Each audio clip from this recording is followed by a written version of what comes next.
Aujourd'hui, je vais vous raconter l'histoire des 10 dernières années de McLaren. Parce que si aujourd'hui, ça joue la P2 tranquille avec Lando Norris et on a Oscar Piastri qui nous fait oublier que c'est un rookie, il y a 10 ans, c'était pas ça. Ni même il y a 5 ans en fait, c'était pas ça du tout. Il s'est passé tellement de choses au sein de cette écurie, faut que je vous raconte, parce que des contrats moteurs éclatés, des mauvais choix de développement, il y a un moment, l'équipe elle a failli disparaître, et j'exagère à peine. Et pourtant, aujourd'hui, ils ont jamais été aussi proches de retrouver la victoire. Ils ont gagné en 2022, mais une vraie victoire, un titre final. Alors comment ils ont fait pour retourner la situation à leur avantage? C'est ce qu'on va voir aujourd'hui. Bon, déjà on va commencer par poser les bases. On va revenir loin, loin, loin en 2014. À cette époque-là, ils n'ont pas gagné depuis 2008. Bon, après on peut pas gagner tout le temps, Ah, je suis d'accord, Sauf que McLaren, c'est une équipe qui est habituée à gagner, on va dire. Enfin, historiquement, il n'y a pas grand monde qui fait mieux, en fait, 946 Grands Prix, 183 victoires, 8 titres constructeurs et 12 titres pilotes. Voilà, on pose les bases, c'est tout. Bon, ok, pourquoi ils se sont retrouvés derniers s'ils sont si forts que ça? Eh bien, on peut dire que, grosso modo, c'est vers 2010 que ça a commencé à se compliquer pour McLaren. Parce que 2010, c'est l'année où Mercedes revient en tant que constructeur dans la discipline. Bah, c'était pas déjà en F1. En tant que motoriste avec McLaren, pas en tant que constructeur avec leur équipe à part entière. Et entre 2010 et 2013, disons qu'ils ont mobilisé la plupart de leurs ressources pour développer leur équipe, notamment pour la réglementation de 2014. Retenez bien. Parce que c'était l'un des plus gros changements que la Formule 1, on va dire moderne en règle générale, a connu à ce moment-là. Fallait juste pas se rater, mais vraiment pas. Et bon, Mercedes, la suite, vous la connaissez sûrement, ou si vous la connaissez pas, ils se sont pas ratés. Ils ont gagné entre 2014 et 2021 tous les titres constructeurs. Voilà, et tous les titres pilotes, sauf en 2021. Mais en 2014 précisément, Mercedes a roulé outrageusement sur la concurrence. Ok, mais si McLaren, surtout avec un moteur ultra compétitif, il est où le problème? Au contraire, ça doit être une très bonne chose, non? Alors sur le papier, oui, c'est assez bien, mais disons que pendant ces 4 ans de travail, ils sont pas vraiment occupés, entre grands guillemets, de McLaren. Ils sont tellement concentrés à développer leur propre monoplace que ça a dégradé leur partenariat avec les Orange. Ils mettaient moins d'ingénieurs à leur disposition et au fur et à mesure, ils ont diminué leur implication dans l'équipe. Et ça, il y a une personne à qui ça a pas plu. Mais alors pas du tout, c'est Ron Dennis, le grand patron de l'époque. Parce que pour lui, c'était clair, c'était impossible d'être champion constructeur en étant un client d'un concurrent. C'est mort. On peut pas gagner comme ça. Du coup, il fallait inévitablement trouver un nouveau partenaire moteur qui serait entièrement dévoué pour McLaren. Mais c'est faux ça. Enfin, tu peux très bien gagner en étant client d'une écurie concurrente, sinon la moitié de la grille n'existerait plus. Bah écoute, à part Red Bull en 2010, est-ce que tu es capable de me citer une équipe qui a été championne en étant cliente de l'un de ses concurrents sur la piste? Parce que entre 94 et 2014, soit 20 ans, et je pense que c'est un échantillon suffisamment grand, t'as 0. Enfin, t'en as un. C'est Red Bull, Merci Renault, spécificité française, les boss. Alors merci à vous. Bon, d'accord. Mais si tu veux trouver un motoriste juste pour toi, c'est difficile, non? Effectivement, c'est pas le plus simple, surtout que techniquement, McLaren c'était lié à Mercedes jusqu'en 2015. Mais bon, Ron Dennis, il s'en foutait un petit peu de ce contrat. Lui, il voulait gagner le plus rapidement possible, peu importe ce qu'il fallait faire. Mais le truc, c'est qu'en 2014, sur la grille, on a 3 motoristes. Ferrari, Mercedes et Renault. C'est tout? Ah oui, c'est tout, pas beaucoup de choix, pas beaucoup d'opportunités. Mais de toute façon, Ron Dennis, c'est pas là-bas qu'il va aller chercher un nouveau moteur. Non, lui, il allait toquer à la porte de chez Honda. Parce que depuis qu'ils ont quitté la discipline en 2008, ils ont plus personne. Donc c'était parfait. Un motoriste qui connaît la Formule 1, parce que Honda en Formule 1, c'est un mastodonte. 89 victoires, 6 titres constructeurs en tant que motoriste, et devinez quoi? 4 avec McLaren. Mais ça, c'est pas le merveilleux hasard. Ah ouais, donc le retour d'une association historique, ça fait rêver ce truc. Oui, niveau marketing, c'était pas trop mal comme association. Bon, ça aurait pu être autre chose que du marketing, ça aurait été bien. Parce que bon, normalement sur le papier, le fait d'avoir un motoriste entièrement dévoué à toi, c'est parfait. Tu sais que leur moteur, il sera parfaitement intégré à ton châssis et que ton châssis marchera parfaitement avec leur moteur. Donc c'est tout bon, McLaren, ils ont trouvé comment gagner en 2016. 2016? Mais qui a dit 2016 ici? Bah oui, 2016. T'as pas dit ils ont un contrat avec Mercedes en 2015? Oui, certes, mais McLaren Honda, ça a commencé en 2015. Parce que monsieur Ron Dennis a décidé de rompre le contrat. Voilà. Enfin, rompre le contrat. Il y avait 2015 en option, techniquement. Ils ont juste pas levé l'option. Il était déter à gagner, ouais. J'espère qu'ils étaient prêts au moins, Honda. Ça veut dire qu'ils étaient prêts, ouais. Ça veut dire qu'ils étaient prêts, oui, forcément. Ah non, pas du tout. Mais alors vraiment pas. Comment ça, ils étaient pas prêts? En fait, Ron Dennis, il voulait tellement se débarrasser de Mercedes qu'il a fait le forcing avec Honda pour qu'il débarque un an plus tôt que prévu, même si le moteur était pas prêt. Réfléchissons 2 secondes, juste 2 secondes. Est-ce que c'est possible? Est-ce que c'est possible de créer un moteur en partant de zéro en un an? Alors que t'en as qui ont mis 4-5 ans pour le développer. En fait, dès la première fois où ce moteur il a roulé, pendant les essais de fin de saison à Abu Dhabi en 2014, on a senti du cramé, hein, on a senti que ça allait pas très bien. Ils ont fait 3 tours, pas plus. Oui, bon après, la voiture c'était celle de 2014, forcément c'était pas prévu pour ce moteur-là en 2015, ça allait mieux se passer. Genre une voiture complètement faite pour ce moteur. Oui, clairement, on savait qu'ils allaient avoir tout l'hiver pour faire en sorte que ça marche, mais c'était pas bon signe. Et puis 2015 arrive, et bah disons que ça s'est confirmé. Hein, la voiture était dégueulasse. Et je parle pas de la livrée, hein. La voiture est lente, elle est très lente. Et ça parce que le moteur Honda, bah, il est pas bon. Mais qui aurait bien pu le prédire? C'est une surprise, c'était la stupeur. D'accord, mais même si le moteur était pas bon, ils auraient pu trouver des solutions pour rendre au moins la performance ailleurs, je sais pas, avec le DRS ou des choses comme ça, je sais pas, y a pas que le moteur pour faire fonctionner une voiture, non? Eh bah, quand sur la saison en moyenne en qualification, t'as 2 secondes 7 de retard sur les premiers, je pense que tu peux essayer plein de choses, il y a un moment, tu peux pas faire grand chose. Ah oui, d'accord, pardon. Ah, je m'excuse, c'était vraiment la galère, visiblement. Ah oui, clairement, le fond de gris, le fond du trou, comme vous voulez, mais McLaren en 2015, c'était nulle part. Du coup, on peut se demander en vrai, qu'est-ce qui s'est réellement passé avec ce moteur? Bah, tu l'as dit toi-même, il était pas bon. Oui, d'accord, mais pourquoi il était pas bon? Bah, parce qu'ils ont pas eu le temps de le développer correctement? Oui, clairement, effectivement. Mais aussi à cause d'autres choses. Enfin, une autre chose surtout, c'est qu'il était pas fiable. Mais il était tellement pas fiable que si t'essayais ne serait-ce de pousser un petit peu à sa limite, bah il cassait. Ah, c'était terminé, au revoir. Et du côté de chez Honda, on le savait. Du coup, on réduisait la puissance moteur chaque week-end en se disant espérons que ça va ce week-end, espérons que vous allez arriver à la ligne d'arrivée. Sauf que même comme ça, ça marchait pas. Hein. En 2015, McLaren, c'est 13 abandons sur panne mécanique. 13.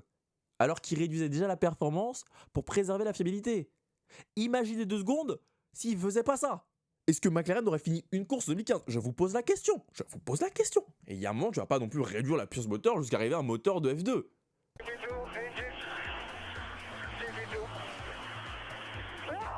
Ou peut-être que si, du coup. Bref, la McLaren Honda, c'est l'exemple de ce qu'il faut pas faire en Formule 1. Pas de performance, pas de fiabilité. Nul. Faut se dire que McLaren en 2015, ça enregistre son pire bilan sportif au championnat constructeur depuis 1980. Mais la subtilité de 1980, c'est qu'ils ont fini à égalité de points avec le 7ème et le 8ème. Et qu'ils étaient, attendez, laissez-moi voir, à 1 point du 6ème et à 3 points du 5ème.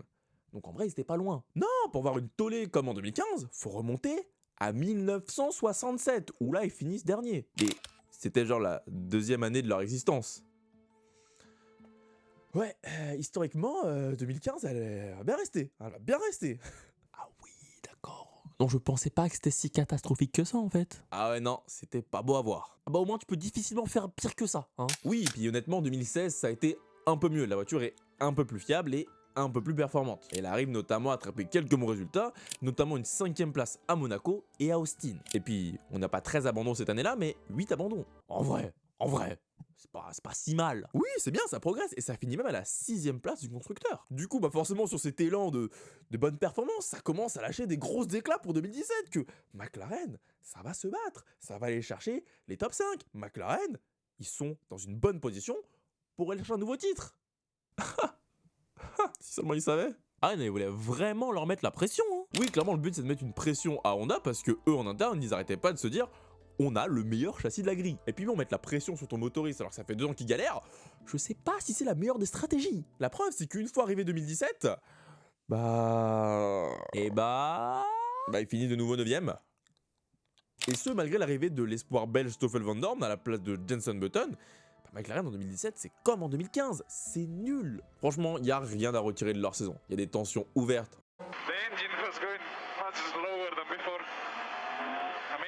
Il y avait déjà des tensions, on le savait, mais elles ont éclaté en fait à la presse de façon beaucoup plus directe, et la voiture elle est de nouveau pas fiable.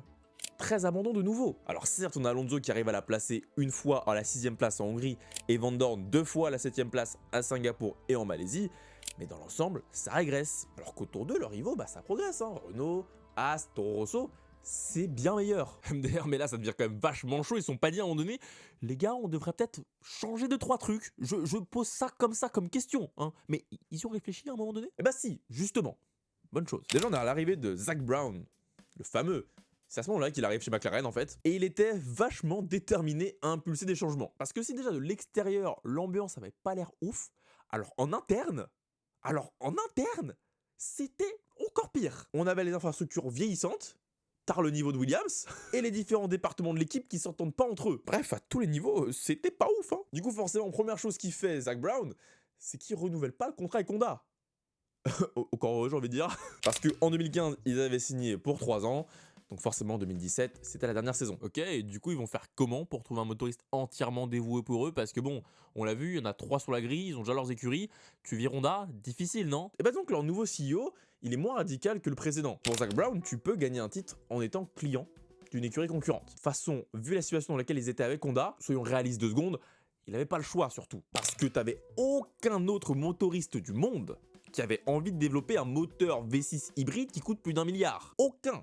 C'est trop complexe et ça coûte trop cher. Enfin bref, après des histoires de contrats qui impliquent et la FIA et Carlos Sainz et Toro Rosso, et bah en 2018, McLaren s'assigne pour un moteur Renault. Carlos Sainz, mais attends, ça veut dire que c'est pour ça qu'il a roulé chez Renault en 2018? Ouais, l'histoire entre Renault et Red Bull et Toro Rosso, c'est une grande histoire d'amour. Une grande histoire d'amour, je sais pas, mais on reviendra dessus un autre jour. Bref, dans tous les cas, tout le monde est content, McLaren ça a dit au revoir à Honda, Red Bull ça peut tester le moteur Honda pour peut-être un partenariat futur, et Honda est débarrassé du management imbuvable de McLaren. Et si ce nouveau mariage devait être signe d'une seconde vie, seconde nature, seconde naissance pour McLaren, bah dans les faits, Quoi, ça a pas marché encore? Disons pas tout à fait comme prévu. En fait, 2018 devait être l'année où McLaren devait prouver au monde entier que le problème, c'était Honda. Même si bon, beaucoup de monde savait déjà que c'était eux le problème. Mais c'est surtout qu'avec leur nouvelle alliance avec Renault, c'était l'occasion de le montrer qu'ils avaient effectivement le meilleur châssis de la grille. Et qu'ils allaient enfin pouvoir se battre pour les podiums. Si ça c'est pas miraculeux, ouais, sauf que bon, en fait, on s'est vite rendu compte qu'ils avaient pas du tout le meilleur châssis de la grille. Hein. Mais alors, pas du tout. Enfin bon, 2018, ça reste mieux que 2017. En même temps, s'ils arrivaient à faire pire qu'avec Honda, ah bah là on allait vraiment se poser des questions sur McLaren. Mais bon, ça finit 6ème, donc comme en 2016, il n'y a pas non plus une progression significative. Et puis bon, pour ajouter tout ça, t'as leur team principal qui, au milieu de la saison, a décidé de se barrer. Rien de plus, rien de moins. Et bah toujours la bonne ambiance à ce que je vois. Oui, effectivement, ça peut paraître que bon bah, tu changes de moteur, il n'y a rien qui change. Mais Zac Brown, il sait que c'est un projet long terme de changer la mentalité, changer une équipe, et que ça allait pas se faire en un claquement de doigts en une saison. Faut voir 2018 comme une année de transition. Et pas les transitions de Ferrari ou de Renault ou d'Alpine. Il y a un truc qui est vachement frappant et qui illustre très bien cette chose, c'est leur communication. Alors ça peut paraître très secondaire, hein, parce que la Formule 1 ça reste un sport où ça se joue sur la piste, on voit les voitures rouler, d'accord, la communication Twitter, Insta, on s'en fout. Mais en 2018, la manière dont ils communiquent traduit du changement qui se passe en interne. Je sais pas, ils ont recruté qui en tant que CM, mais l'image de McLaren, elle va shifter à ce moment-là. Et là, franchement, chapeau à Zac Brown, parce qu'il a réussi à ressouder tout un groupe pour produire en 2019 une bien meilleure voiture. 2019, c'est l'arrivée de Lando Norris et de Carlos Sainz. McLaren, ça finit 4ème au championnat. Leur meilleur résultat depuis 2012. 7 ans. C'est énorme. Ils obtiennent même un podium en fin de saison au Brésil après les 5 secondes de pénalité appliquées à Lewis Hamilton après son contact sur Alexander Albon, je crois. Parce qu'on se souvient beaucoup du podium de Gasly ce jour-là, mais c'est aussi le premier podium de Carlos Sainz en Formule 1. Et aussi le premier podium de McLaren depuis 2014. Ça date. Et bah comme quoi avec un peu de patience tout est possible. Exactement, du coup tout le monde s'attendait à les voir de nouveau au top en 2020. Mais 2020, bah le Covid, hein. Bonjour la pandémie mondiale. Quoi, comment ça le Covid est arrivé et alors ils ont refait une Honda? Alors non, pas cette fois-ci, en piste ça s'est bien passé. Mais c'est surtout en dehors que ça a été très très chaud. Vous vous rappelez au début quand je vous disais que McLaren ça a failli disparaître? Bah c'était en 2020. Là on parlait clairement de la survie de la division sportive de McLaren. Comment ça? Bah disons simplement que pendant le Covid, les gens sortaient moins, d'accord? Mais ils sortaient moins aussi pour acheter des McLaren. Je sais pas vous si vous achetez des McLaren au quotidien, mais en tout cas, des gens, ils allaient moins acheter des McLaren pendant le Covid. Ce qui fait que les difficultés financières du groupe McLaren, qui englobe McLaren Racing, et bah, ça manquait d'argent.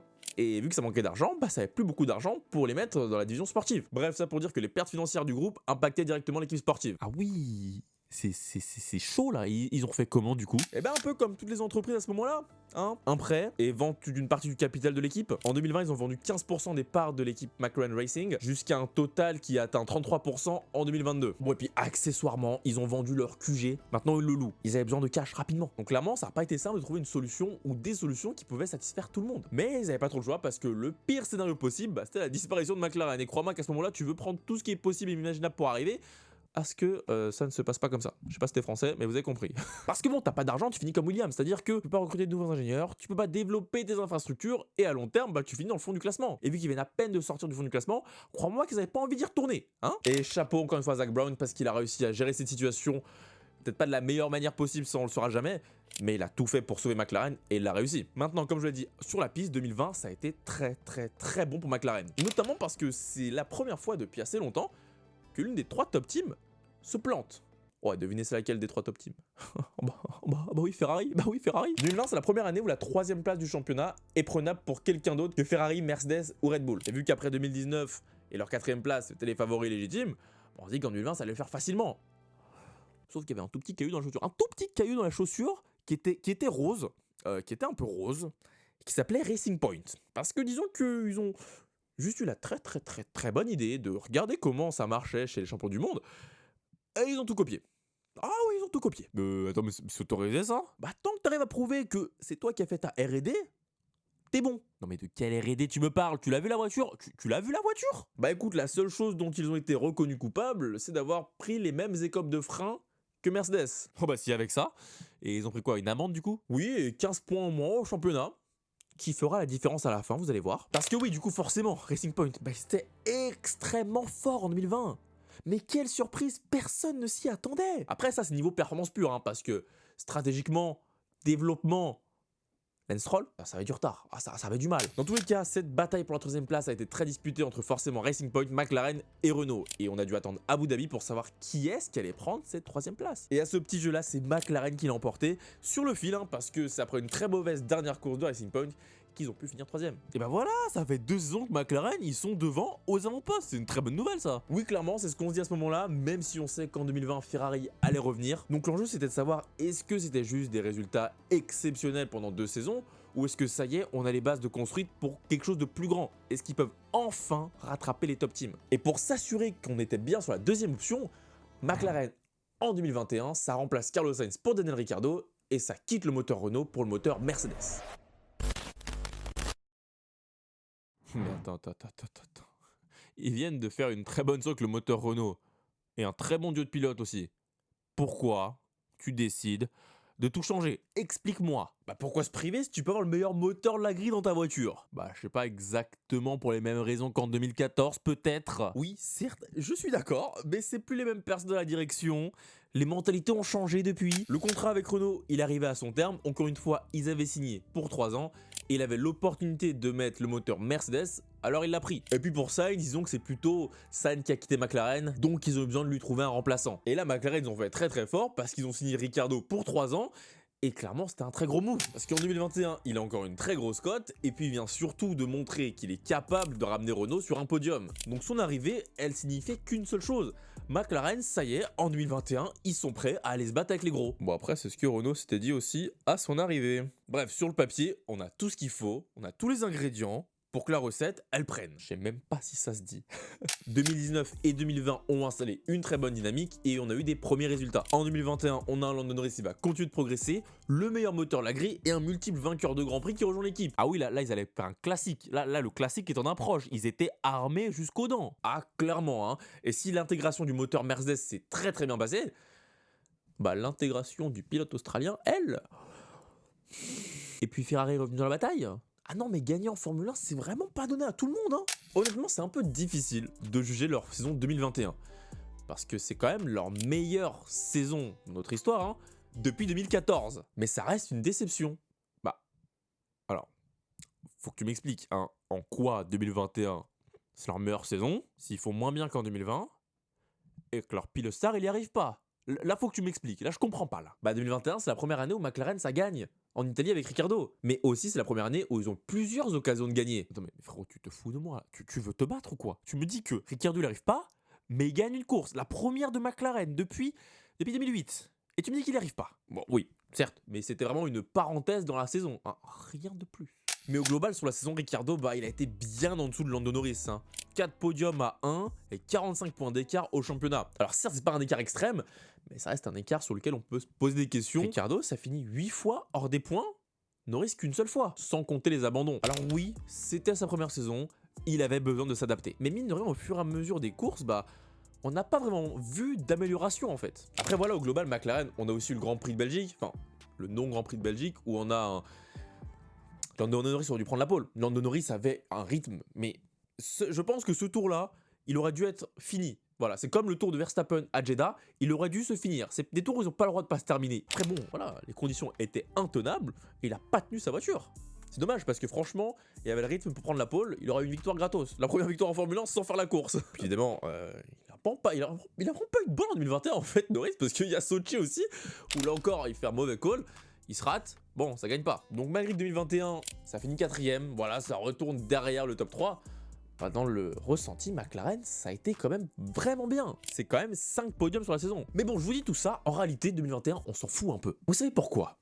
Parce qu'en 2022, il y a eu une nouvelle réglementation. Et ça, je pense que vous le savez. Ce qui fait qu'en 2021, la plupart des équipes, elles étaient un petit peu plus penchées sur une nouvelle réglementation parce qu'il fallait pas se rater, comme en 2014. Parce que honnêtement, c'est une nouvelle occasion de rebattre les cartes, encore plus avec le budget cap désormais. Et puis également, c'est une bonne chose parce que quand t'as un pilote qui n'y arrive pas avec cette voiture, on peut se dire ok, mais bon, ça fait peut-être 3-4 ans que la voiture est développée pour Lando Norris. Et encore, je vous invite à aller voir, pour vous en convaincre, peut-être ma vidéo sur Lando Norris, je crois que j'en parle. Mais je vous mets un article de Lando Norris qui en parle justement, qu'en réalité, les pilotes s'adaptent surtout à la voiture. Bref, reprenons l'histoire. Tout ça pour dire que 2022, c'est l'occasion d'avoir une nouvelle voiture, toute neuve, toute propre, qui est développée et pour Ricciardo et pour Norris pour s'adapter à leur style de pilotage parce qu'il n'y a pas un immense background d'évolution de la voiture qui privilégie plus un pilote qu'un autre. Là, Ricciardo il a autant de chances de performer que Norris. Oui, clairement, il n'y a plus une base développée pour Norris. Ouais, mais non, stop, je t'arrête là. Comment ça, non? Comment ça, tu me stoppes? Quoi? Comment ça? En 2022, Ricciardo, il est toujours pas performant.